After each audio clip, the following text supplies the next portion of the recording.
হাজবেন্ডের সাথে ঘুরতে বের হলে সেখানেও শাশুড়িকে নিয়েই যেতে হবে, আবার ঘুরতে গিয়ে সেখানেও শাশুড়ি কোনো না কোনোভাবে জামাইয়ের সাথে কোনো না কোনো ঝামেলা করবে।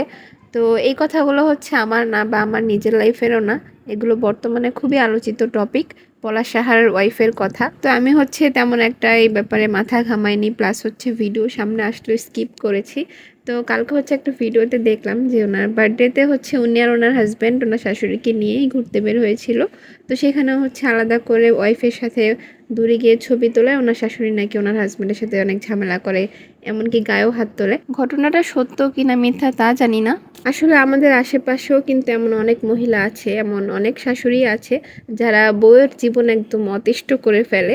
তো আমরা হচ্ছে ভিডিওতে উনি হয়তো সামনে এসেছে বলেছে তার জন্য জানতে পেরেছি, এমন অনেক ঘরে ঘরে আছে যে এরকম অনেক ঘটনাই ঘটতেছে কিন্তু প্রকাশ্যে আসতেছে না।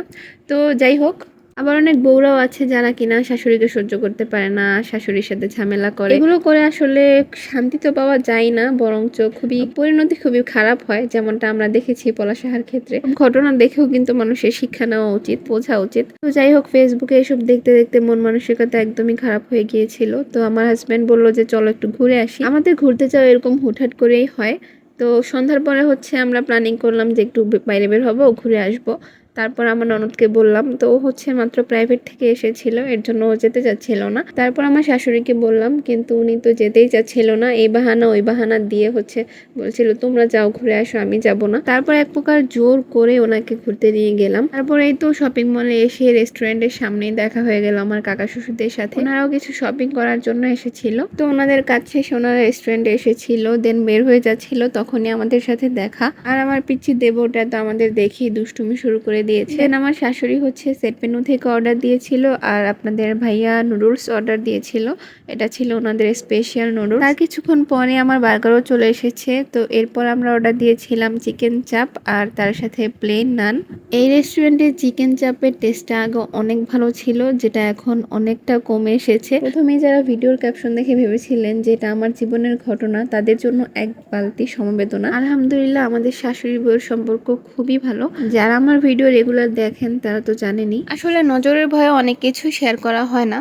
তো যাওয়ার পথে এখানে দেখি একজন বসে বসে বকুল ফুলের মালা গাঁথতেছে, আই গেস এগুলো বকুল ফুলই, যদি আমার ভুল না হয়। আর যেতে যেতে আমার শাশুড়ির সাথে তার এক বান্ধবীরও দেখা হয়ে গেল। হাজারবার পান খাবো না বলে প্রতিজ্ঞা করার পরও সে হচ্ছে বারবারই পান খায়। এরপর কিছু বললে বলবে এইবারই শেষ, আর খাবো না। আমার মনে হয় যারা পান খায় তাদের সবারই এই অভ্যাস, পান খাওয়া ছাড়বো ছাড়বো করেও তারা ছাড়তে পারে না। আজকে ছিল আমার একটা দেবরের জন্মদিন, তো কেক টেক নিয়ে একদম রেডি হয়ে বসেছিল যে আমরা কখন বাড়িতে আসবো, আমরা বাড়িতে আসলে আমাদের সাথে নিয়েই কেক কাটবে।